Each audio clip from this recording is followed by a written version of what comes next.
Hi hello friends, welcome to Voices of Rice. இந்த வீடியோவில் நம்ம என்ன பார்க்க போகிறோம்னா லேட்டஸ்ட்டாக தமிழ் டப்பில் ரிலீஸ் ஆன அனிமே லிஸ்ட்டை பற்றி தான் பார்க்க போகிறோம். ஸோ வீடியோவை ஸ்கிப் பண்ணாமல் பாருங்கள். மறக்காம நம்ம சேனலில் சப்ஸ்கிரைப் பண்ணலாம், சப்ஸ்கிரைப் பண்ணிட்டு அந்த பெல் ஐக்கனை கிளிக் பண்ணிடுங்க. வாங்க இப்போ வீடியோக்குள்ளே போகலாம். ஃபர்ஸ்ட் ஆஃப் ஆல் வந்து பார்த்தீங்கன்னா நிறைய புது அனிமேஸ் வந்து வந்திருக்கு. ஓகேவா, புது அனிமே தமிழ் டப்பில் வந்தது இருக்கட்டும், இல்லைனா பழைய அனிமேவை தமிழ் டப்பில் இப்போ ரிலீஸ் பண்ணதாக இருக்கட்டும்ன்ற மாதிரி எக்கச்சக்கமான தமிழ் டப் அனிமே வந்து இருக்குது. ஒரு 15-13 அனிமே வந்து இருக்குது. ஓகேவா, அது வந்து ஒரே வீடியோவில் போட்டால் ரொம்ப லென்த்தாக இருக்கும். ஸோ இப்போ நான் வந்து ஒரு 5 அனிமே லிஸ்ட்டை வந்து சொல்கிறேன். அதில் நம்ம ஃபஸ்ட்டு பார்க்க போகிறது என்ன அப்படின்னா ஒஷினோக்கோ. இது ரீசெண்ட் டைம்ஸில் ரொம்பவே ஃபேமஸ் ஆகிட்டு இருக்கு இந்த அனிமே. ஏன்னா மொத்தமாகவே இந்த அனிமேல 3 சீசன் தான் இருக்குது. சீசன் 4 வந்து இனிமே தான் வரப்போகுது புதுசாக. ஓகேவா, ஆனால் அது இந்த 3 சீசனுமே தமிழ் டப்பில் ஒரே நேரத்தில் நமக்கு கிடைச்சனால நிறைய பேர் இந்த அனிமேவை பார்க்க ஆரம்பிச்சிருக்காங்க. நிறைய பேருக்கு ஒரு ஃபேவரட்டான அனிமேவாக மாறி இருக்கு. ரொம்பவே நல்லாயிருக்கும். நீங்கள் இது வரைக்கும் பார்க்கலன்னா கண்டிப்பாக போய் செக் பண்ணி பாருங்கள். ஒரு சூப்பரான ஒர்த் அனிமே அப்படின்னு சொல்லுவேன் நான் பார்க்குறதுக்கு. கிரன்ச்சி ரோலில் தமிழ் டப்பில் அவைலபிளாக இருக்குப்பா. அதாவது எப்படின்னா சீசன் 1 ரிலீஸ் ஆச்சு, ஒரு 6 நாள் கூட ஆகல. சீசன் 2 திருப்பி ரிலீஸ் பண்ணாங்க. அடுத்து ஒரு 6 நாள் கூட ஆகல, சீசன் 3 ரிலீஸ் பண்ணிட்டாங்க. இதெல்லாம் எப்படின்னா மொத்தமாக சீசன் 1, சீசன் 2, சீசன் 3 மொத்தமாக ரிலீஸ் பண்ணி விட்டாங்க. எனக்குலாம் ஆச்சரியமாக இருந்துச்சு, என்னடா தமிழ் டப் அனிமேக்கு இவ்வளோ ஒரு இம்பார்ட்டன்ஸ் கொடுக்குறீங்க கிரன்ச்சி ரோல் அப்படின்னு சொல்லிட்டு நானே ஆச்சரியமாக பார்த்துட்டு இருந்தேன். அண்ட் இந்த அனிமே வந்து ரொம்ப ஒர்த்தான ஒரு அனிமே. என்ன ப்ரோ அனிமே, இந்த அனிமேல் அப்படி என்ன தான் இருக்குது அப்படின்னு கேட்டிங்கன்னா நான் ஸ்டோரியுமே சின்னதாக சொல்லிடுறேன். அதுக்கு முன்னாடி தமிழ் டப் எப்படி இருக்குன்னா, நம்ம ஆல்ரெடி ஒஷினோக்கோவுக்கு தனியாக தமிழ் டப்பிங் ரிவ்யூ ஒன்று போட்டிருக்கோம். அது சரியாக வியூஸ் போகலை. லேட்டஸ்ட்டாக போடுற நிறைய வீடியோஸ்க்கு வந்து வியூஸ் போக மாட்டேங்குது. ரொம்பவே கஷ்டமாக இருக்குது. நீங்கள் சப்ஸ்கிரைப் பண்ணி எவ்வளோ முடியுமோ சப்போர்ட் பண்ணுங்கள். அப்போ தான் நம்ம சேனலை ரன் பண்ண முடியும். நான் நிறைய கண்டென்ட் போடணும்னு நினைக்கிறேன். பட் நான் என்ன தான் கன்சிஸ்டன்சியாக போட்டாலுமே வியூஸோ ரீச்சோ கிடைக்க மாட்டேங்குது. ஸோ நீங்கள் சப்போர்ட் பண்ணுறதை பொறுத்து தான் வந்து நான் நிறைய வீடியோஸ் போட முடியும். சரி, அதெல்லாம் இருக்கட்டும். கம்மிங் டு த பாயிண்ட் வந்து இப்போ ஒஷினோக்கோவோட ஸ்டோரி எப்படி இருக்குன்றத சொல்லிடுறேன். அதுக்கப்புறம் நீங்கள் பார்க்கலாமா வேண்டாமான்றதை நீங்கள் டிசைட் பண்ணிக்கோங்க. ஓகேவா, ஃபர்ஸ்ட் இந்த அனிமே வந்து இந்த ஃபேமஸான கேரக்டர், செலிபிரிட்டி, இந்த என்டர்டைன்மெண்ட் இண்டஸ்ட்ரிக்குள்ளே நடக்கிறது, இந்த மாதிரி தான் இந்த அனிமேவோட வந்து ஜானராக இருக்கும். ஓகேவா, அதாவது என்னன்னா அந்த ஃபேமஸான ஒருத்தி இருப்பாப்பா, அவளோட பசங்களை சுற்றி தான் இந்த கதையே இருக்கும். அவங்களும் வந்து அவளை மாதிரியே ஒரு என்டர்டைன்மெண்ட் இண்டஸ்ட்ரிக்குள்ளே வராங்க. இந்த அக்வா அப்படின்ற கேரக்டர் என்ன பண்ணுவாங்கன்னா, அவன் அம்மாவுக்கு என்ன நடந்துச்சு அப்படின்றத கண்டுபிடிக்கணுன்ற ஒரு பர்சனல் கோலோட சுற்றிட்டு இருப்பான். அதுக்கப்புறம் நம்ம ரூபி கேரக்டர் வந்து அது நீங்கள் அனிமேவை பார்த்து தெரிஞ்சுக்கோங்க. ஸோ என்னன்னா என்டர்டைன்மெண்ட் இண்டஸ்ட்ரியோட பிரைட் சைடு மட்டும் இல்லாமல் அந்த என்டர்டைன்மெண்ட் இண்டஸ்ட்ரிக்கு பின்னாடி இருக்கிற டார்க் சைடும் இந்த அனிமேல வந்து ரொம்பவே சூப்பராக வந்து காமிச்சிருப்பாங்க. சிம்பிளாக சொல்லணும்னா ஒரு ஃபேமஸான ஒரு வாழ்க்கை, அதில் வந்து மிஸ்ட்ரி, ரிவெஞ்ச் மிக்ஸான ஒரு அனிமே தான் ஒஷினோக்கோ. இது அவங்க அம்மாவுக்கு என்ன நடந்துச்சு அப்படின்றதெல்லாம் நீங்கள் அனிமே பார்த்து தான் தெரிஞ்சுக்கணும். ஏன்னா நான் இப்போமே வந்து ட்விஸ்ட்டை ரிவீல் பண்ண மாதிரி ஆயிடுச்சு. ஸோ வந்து ரொம்பவே சூப்பரான ஒரு அனிமேஷனாக இருக்கட்டும், டப்பிங்காக இருக்கட்டும், எல்லாமே சூப்பராக இருக்கும். நீங்கள் கண்டிப்பாக போய் செக் பண்ணி பாருங்கள். ரெண்டாவது நம்ம பார்க்க போகிற அனிமே என்ன அப்படின்னா டோக்கியோ கூல். இதுவுமே வந்து கிரன்ச்சி ரோல் அவைலபிளாக இருக்குது, நம்ம தமிழ் டப்பிங்லேயுமே அவைலபிளாக இருக்குது. ஓகேவா, டோக்கியோ கூல் எத்தனை பேருக்கு தெரியும்னு தெரியல. நிறைய பேருக்கு ஒரு ஃபேவரட்டான அனிமேவாக இருந்திருக்கும். நான்லாம் ஃபஸ்ட்டு பார்த்த அனிமேவே டோக்கியோ கூல் தான். நருட்டோக்கு அப்புறம் மேபி என்ன சொல்கிறது, நருட்டோ வந்து ஒரு காமன் வச்சுக்கோங்களேன் அனிமே பார்க்க ஸ்டார்ட் பண்ணுறவங்களுக்கு. அதுக்கடுத்து நான் டோக்கியோ கூல் தான் பார்த்தேன். ஸோ இதோட ஸ்டோரி எப்படின்னா, கெனாக்கின்னு ஒரு ஹீரோ இருப்பான். அவன் நார்மல் ஒரு காலேஜ் ஸ்டூடெண்ட்டு. அவனுக்கு ஒரு ஆக்சிடென்ட் நடக்கும். அந்த ஆக்சிடென்ட்லேருந்து ஒரு டாக்டர் என்ன பண்ணுவாருன்னா, இந்த கூல்ஸ் ஹியூமன்ஸ்ன்ற மாதிரி இந்த வேர்ல்டு வந்து பிரிச்சிருப்பாங்க. ஓகேவா, கிட்டத்தட்ட வந்து பார்த்தீங்கன்னா கூல்ஸ் வந்து மனுஷங்களை சாப்பிட்டு உயிர் வாழ்றவங்க. ஸோ இந்த ஆக்சிடென்ட்டுக்கு அப்புறம் இந்த கூலோட ஆர்கன்ஸை தூக்கி நம்ம ஹீரோக்கு வச்சிருவாங்க. இப்போ அவனுமே ஒரு ஆஃப் கூல் ஆஃப் ஹியூமனாக இருப்பான். இப்போ வந்து அவன் திடீர்னு இந்த சேஞ்ச் ஆனதுக்கப்புறம் அவனால் வந்து மனுஷங்க சாப்பிட்ற ஃபுட்டை சாப்பிட முடியாது. ஹியூமன்ஸோட பிளட்டை தேடும். அவனுக்கு வந்து அந்த பிளட்டு டெம்ப்ட் ஆகும். ஸோ எப்படி வந்து அடாப்ட் ஆகிக்கிறான், எப்படி அவன் சர்வே பண்ண போகிறான், இந்த ரெண்டு வேர்ல்டுக்கும் நடுவில், அதாவது நார்மல் ஹியூமனாகவும் அவன் வாழ்ந்தாவனும், கூல் மாதிரி அந்த மனுஷங்களை சாப்பிட்டும் வாழ்ந்தாவனும், இதுக்கு நடுவில் அவன் மாட்டிட்டு எப்படி திணறான் அப்படின்ற மாதிரி தான் ஃபர்ஸ்ட் சீசனோட ஸ்டோரி போகும். அதுக்கப்புறம் ஸ்டோரி இன்னுமே சூப்பராக இருக்கும். இப்போ சீசன் 2மே வந்து நமக்கு டோக்கியோ கூல் தமிழ் டப்பில் அவைலபிளாக இருக்குது. சீசன் 3 வந்து கூடிய சீக்கிரமே வந்துடும். ஏன்னா இதுவுமே வந்து ஒஷினோக்கோ மாதிரியே சீசன் 1 ரிலீஸ் ஆகி ஒரு 10 டேஸ்க்குள்ளே சீசன் 2 ரிலீஸ் பண்ணிட்டாங்க. இப்போ சீசன் 2 ரிலீஸ் ஆகி ஒரு 10 டேஸ் ஆயிருக்கும்னு நினைக்கிறேன். சீசன் 3யும் இப்போ டக்குன்னு ரிலீஸ் பண்ணிடுவாங்க. ஏன்னா அவ்வளோ ஃபாஸ்ட்டாக போயிட்டு இருக்குது தமிழ் டப்பிங். என்ன பழைய அனிமேஸ்லேருந்து புது அனிமேஸ்லேருந்து எல்லாமே தமிழ் டப்பிங் கொண்டு வந்துட்டு இருக்காங்க.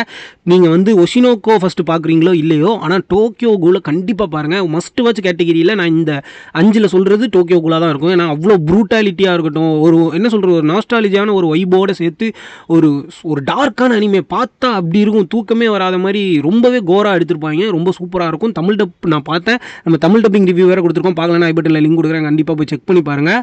இப்போ நம்ம மூணாவதாக பார்க்க போகிற அனிமே என்ன அப்படின்னு கேட்டிங்கன்னா that time I got reincarnated as a slime. இந்த அனிமே வந்து இசைக்கை அனிமே எங்களுக்குன்னே ஒரு காட் ஃபாதர் அப்படின்னே சொல்லலாம். எனக்கு ரொம்ப பிடிச்ச ஒரு அனிமே. சீசன் 3 வரைக்கும் தமிழ் டப்பில் அவைலபிளாக இருந்துச்சு. இப்போ ஒரு கொஞ்சம் மாதத்துக்கு முன்னாடி, ஒரு மாதத்துக்கு முன்னாடின்னு சொல்லலாம், சீசன் 4 வந்து ரிலீஸ் ஆக ஆரம்பிச்சிச்சு. அப்போமே நமக்கு தமிழ் டப்பிங்குமே கொடுக்க ஆரம்பிச்சிட்டாங்க. சீசன் 4 வேறு லெவலில் இருக்குது. நான் ஒரு 2 எபிசோடு தான் பார்த்தேன். அதுக்கப்புறம் நிறைய அனிமே பார்க்கணுன்ற லிஸ்ட் இருந்தனால சரி ஃபுல்லாக வந்ததுக்கப்புறம் பார்த்துக்கலாம் அப்படின்றத விட்டுட்டேன். நீங்கள் எத்தனை பேர் வந்து த ரீஇன்கார்னேட்டட் ஆஸ் எ ஸ்லைமை வந்து கண்டினியூட்டியாக பார்த்துட்டு இருக்கீங்க சீசன் 4 அப்படின்னு சொல்லுங்கள். ஸோ இப்போ அதோட தமிழ் டப்பிங்குமே நமக்கு அவைலபிளாக இருக்குது. இதோட ஸ்டோரி வந்து பார்த்தீங்கன்னா நார்மலாக வந்து நம்ம ஹீரோ வந்து செத்துருவான். அதுக்கப்புறம் இசைக்கை வேர்ல்டில் ஒரு ஸ்லைமாக வந்து பிறப்பான். ஓகேவா, இப்போ அந்த ஸ்லைமாக இருந்துக்கிட்டு அவன் எப்படி வந்து அந்த இசைக்கை வேர்ல்டே மாற்றுறான், மான்ஸ்டர்ஸ் தனியாக தனியாக, ஹியூமன்ஸ் தனியாக பிரிஞ்சு கிடப்பாங்க.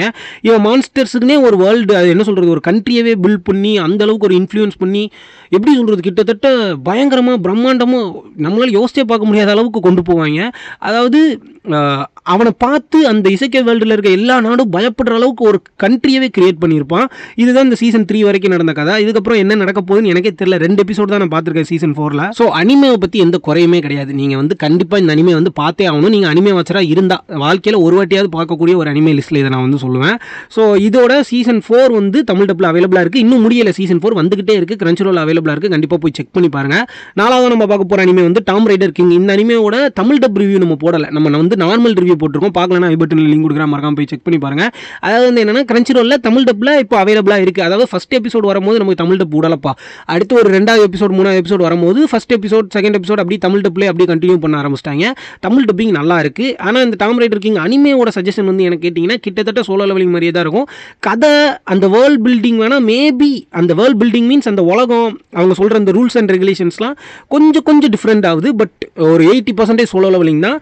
அனிமேஷனுமே வந்து சோலோ லெவலிங் மாதிரி தான் இருக்கும். பட் என்ன சொல்கிறது, நீங்கள் வந்து ஒரு சோலோ லெவலிங் ஃபேனாக இருந்தீங்கன்னா நீங்கள் வந்து இந்த மாதிரிலாம் சொல்கிறத விட்டுட்டு, என்னடா சோலோ லெவலிங் அப்படியே காப்பி எடுத்து வச்சிருக்காங்க அப்படி இப்படின்லாம் சொல்கிறத விட்டுட்டு, நீங்கள் இந்த அனிமேவை ஒரு ஃப்ரெஷ்ஷாக நார்மலாக போய் சோலோ லெவலிங் ஃபேனாக போய் பார்த்தீங்கன்னு வச்சுக்கோங்களேன், உண்மையிலே ஃப்ரெஷ்ஷாக தான் இருக்கும். உள்ள இந்த ரிலிக்கு அவங்க வந்து திருப்பி வருவாங்க, அந்த ரிலிக் எடுக்கிறவங்களுக்கு அந்த பவர் கிடைக்கும். இந்த மாதிரி ரொம்பவே டிஃப்ரெண்ட்டாக இருக்கும். ஆனால் நம்ம ஹீரோக்கு மட்டும் அந்த சிஸ்டமு, அந்த கொஸ்ட்டு அதெல்லாம் வருது. அது சோலோ லெவலிங் மாதிரி தான் இருக்குது, நான் இல்லைன்னு சொல்லலை. பட் ரொம்பவே நல்லா இருக்குது. ஒரு டிஃப்ரெண்ட் வைப்பு கொடுக்குது. நீங்கள் வந்து சோலோ லெவலிங்கை காப்பி அடிச்சிட்டாங்கன்ற ஒரு ஹேட்ரேட்டோட அந்த அனிமேவை மிஸ் பண்ணிடாதீங்கன்னு நான் சொல்கிறேன். ரொம்பவே நல்லா தான் பண்ணியிருக்காங்க. என்னை பொறுத்த வரைக்கும் எனக்கு அந்த அனிமே பிடிச்சிருக்குப்பா. உங்களுக்கு எத்தனை பேருக்கு வந்து டாம் ரைடர் கிங் வந்து பிடிச்சிருக்கு அப்படின்றத மட்டும் கமெண்ட் செக்ஷனில் வந்து கமெண்ட் பண்ணுங்கள். சிம்பிளாக சொல்ல போனால் எப்படின்னா, அது வந்து ரொம்பவே டிஃப்ரெண்ட்டாக ஒரு டைம் ட்ராவல்லாம் அதில் நடக்கும். ஃபஸ்ட் எபிசோடில் டைம் ட்ராவல் நடக்கும். அப்புறம் ட்ரெஷர் ஹண்ட் பண்ணுவாங்க. அப்புறம் அந்த ரிவெஞ்ச் எடுப்பான் டாம் ரைடர் கிங்கு. ஸோ ரொம்பவே சோலோ லெவலிங் மாதிரி தான். பட் அதில் வந்து எக்கச்சக்கமான எலமெண்ட்ஸை ஆட் பண்ணி ஒரு ஏதோ கமர்ஷியல் படம் பார்க்குற மாதிரி அதில் கொடுத்துருக்காங்க. ஸோ கண்டிப்பாக போய் செக் பண்ணி பாருங்கள். எனக்கு ரொம்பவே பிடிச்சிருந்துச்சி. தமிழ் டப்பிங் ரிவ்யூ வேணும்னா கமெண்ட் செக்ஷனில் சொல்லுங்கள், நான் தமிழ் டப்பிங் ரிவ்யூவும் போடுறேன். சரி, இப்போ நம்ம லாஸ்ட் அண்ட் ஃபைனலாக பார்க்க போகிற அனிமே வந்து தண்டர் 3 அப்படின்ற ஒரு அனிமே. சீசன் 1 இப்போ தான் வந்துட்டு இருக்கு. ஓகேவா, இன்னும் ரன்னிங்கில் தான் இருக்குது. பட் இப்போ வரைக்கும் 7 எபிசோடு வந்திருக்கு. 7 எபிசோடுமே தமிழ் டப்பிங்கில் நம்ம நெட்ஃப்ளிக்ஸில் அவைலபிளாக இருக்குது. ஓகேவா, இது வந்து ஒரு நெட்ஃப்ளிக்ஸ் அனிமே. இது வந்து எப்படி சொல்லணும்னா, ஒரு அனிமேவா கார்ட்டூன் கேட்டகரியில் சேர்க்கணுமா அப்படின்றதே நமக்கு தெரியாது. ஏன்னா வந்து ரொம்பவே கார்ட்டூனிஸாக ஒரு சின்சான் டோரேமான் ஸ்டைலில் ஒரு அனிமேஷன் பண்ணியிருப்பாங்க. ஒரு சைஃபை எலமெண்ட் வச்சு ஒரு ஸ்கூல் ஸ்டூடெண்ட்ஸ்லாம் எப்படி சொல்கிறது, நீங்கள் வந்து ஒரு சின்ன பசங்க கூட சேர்ந்து நீங்களும் என்ஜாய் பண்ணி பார்க்குற மாதிரியான ஒரு அனிமே. காமெடிலாம் ரொம்ப சூப்பராகவே ஒர்க் அவுட் ஆகிருக்கும். இந்த கதை என்னன்றதை நான் சொல்லிடுறேன். இந்த அனிமேல ஒரு 3 ஸ்கூல் ஃப்ரெண்ட்ஸ் வந்து இருப்பாங்க. அவங்களோட ஒரு க்ளோஸ் ஃப்ரெண்ட் ஃபுட்டாபா அப்படின்ற ஒரு கேரக்டர் வந்து ஒரு மிஸ்டீரியஸான ஒரு போர்ட்டல் மூலமாக வேற ஒரு பேரலல் வேர்ல்டுக்கு வந்து மாறி போயிடுறா, டிஸப்பியர் ஆகிடுறா. அவளை தேடி இந்த 3 ஃப்ரெண்ட்ஸ் அந்த பேரலல் வேர்ல்டுக்குள்ளே போகிறாங்க. ஓகேவா, அதுக்கப்புறம் என்னென்னலாம் நடக்குது அப்படின்றது தான் அனிமேவாக வந்து இருக்கும். கதையுமே ரொம்ப சூப்பராக வந்து கொண்டு போயிருப்பாங்க. அது வந்து நம்ம வேர்ல்டு மாதிரி நார்மல் வேர்ல்டு கிடையாது. இது இப்போ உதாரணத்துக்கு சொல்லணும்னா, அவங்க நம்மள மாதிரி நார்மல் பீப்புள் கிடையாது அப்படின்ற மாதிரி ஒரு வேர்ல்டு. ஏன்னா அங்கே வந்து ஏலியன்ஸ் இருக்கும், ஒரு ஸ்ட்ரேஞ்சான கிரியேச்சர்ஸ் இருக்கும். அப்புறம் நிறைய பேர் இந்த பவர்ஸ்லாம் இருக்கிற மாதிரியான விஷயங்கள்லாம் காமிச்சிருப்பாங்க. இப்போ என்னன்னா, டோட்டலி வந்து இந்த அவங்களோட ஃப்ரெண்டை காப்பாற்ற போகிற ஒரு கதை. வேற ஒரு பேரலல் வேர்ல்டுக்கு காப்பாற்ற போகிறாங்க. ஒரு சைஃபை எலமெண்ட் இருக்கக்கூட ஒரு ஆக்ஷன் இருக்கும், அட்வென்ச்சர் இருக்கும், காமெடி நல்லா ஒர்க் அவுட் ஆகிருக்கும். ரொம்ப நாளுக்கு அப்புறம் நீங்கள் வந்து ஒரு சின்ன வயசில் பார்த்த ஒரு அனிமேவோ ஒரு கார்ட்டூனோ பார்த்த ஒரு ஃபீலிங். அண்ட் தமிழ் டப்பிங்கில் நெட்ஃப்ளிக்ஸில் அவைலபிள் இருக்குது. கண்டிப்பாக போய் செக் பண்ணி பாருங்கள். நான் இதோட ரிவ்யூ வந்து நான் அடுத்த வீடியோ இதுதான் போட போகிறேன். தண்டர் 3யோட ஒரு டீட்டெயில்டு தமிழ் டப் ரிவ்யூ, அந்த கதை எப்படி இருக்குது அப்படின்ற மாதிரி தனியாக நம்ம பேசலாம். இதோட நிறைய அனிமே வந்து தமிழ் டப்பிங் அனிமே நான் ஃபஸ்ட்டு சொன்ன மாதிரி இருக்குது. அந்த எல்லா அனிமேவும் சேர்த்து நான் சீக்கிரமே பார்ட் 2 ஒரு வீடியோவில் அப்லோட் பண்ணுறேன். நீங்கள் வந்து நிறைய பேர் நம்ம வீடியோவை பார்க்குறீங்க, பட் சப்ஸ்கிரைப் பண்ணாமல் பார்க்குறீங்க. சப்ஸ்கிரைப் பண்ணிட்டு அந்த பெல் ஐக்கனையும் கிளிக் பண்ணிடுங்க. இன்னொரு நல்ல வீடியோவில் உங்களை வந்து சந்திக்கிறேன். Until the next video, good bye.